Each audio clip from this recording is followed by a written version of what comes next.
Hey guys, ഇന്ന് നമ്മൾ easy ആയിട്ട് ഉണ്ടാക്കിയെടുക്കാൻ പറ്റുന്ന ഇഫ്താർ സ്നാക്സിൻ്റെ റെസിപ്പി ആയിട്ടാണ് വന്നിട്ടുള്ളത്. ഇന്നൊരു സ്പെഷ്യൽ റെസിപ്പി ഉണ്ട് കേട്ടോ. നല്ല ക്രിസ്പി ആയിട്ടുള്ള ഫ്രൈഡ് ചിക്കൻ്റെ ഒരു റെസിപ്പി ഉണ്ട്. ഇതൊന്ന് മസ്റ്റായിട്ട് ട്രൈ ചെയ്ത് നോക്കണം. അപ്പോൾ നേരെ റെസിപ്പിയിലേക്ക് പോയാലോ. ഞാനിതവിടെ ചിക്കന് എല്ലില്ലാത്ത പീസ് ഇങ്ങനെ നീളത്തിൽ കട്ട് ചെയ്തെടുത്തിട്ടുണ്ട്. അത്യാവശ്യം വലുപ്പത്തിൽ ഇങ്ങനെ നേറിങ്ങനെ കട്ട് ചെയ്തെടുത്തിട്ടുണ്ട് കേട്ടോ. എല്ലൊന്നും ഇല്ലാത്ത പീസ് നോക്കിയെടുക്കണം. ഇതിലേക്ക് പാകത്തിന് ഉപ്പ് ചേർത്ത് കൊടുക്കുക. എന്നിട്ട് നല്ലപോലെ ഒന്ന് കൈ വെച്ചിട്ട് മിക്സ് ചെയ്യുക. കുറച്ച് വെള്ളം ഉണ്ടായിൽ കഴുകിയ വെള്ളം കേട്ടോ, കഴുകി ഊറ്റിയ വെള്ളമാണ്, കുഴപ്പമില്ല. ഇനി ഒരു ചെറുനാരങ്ങൻ്റെ നീരും കൂടി അതിലേക്ക് ചേർത്ത് കൊടുക്കുക.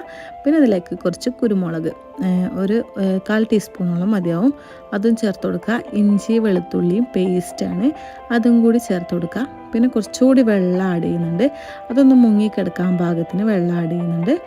പിന്നെ ഇതിലേക്ക് കുറച്ച് സുർക്ക, അതൊരു ടേബിൾ സ്പൂണോളം മതിയാവും, അതും കൂടി ചേർത്തിട്ട് നമുക്കിതൊന്ന്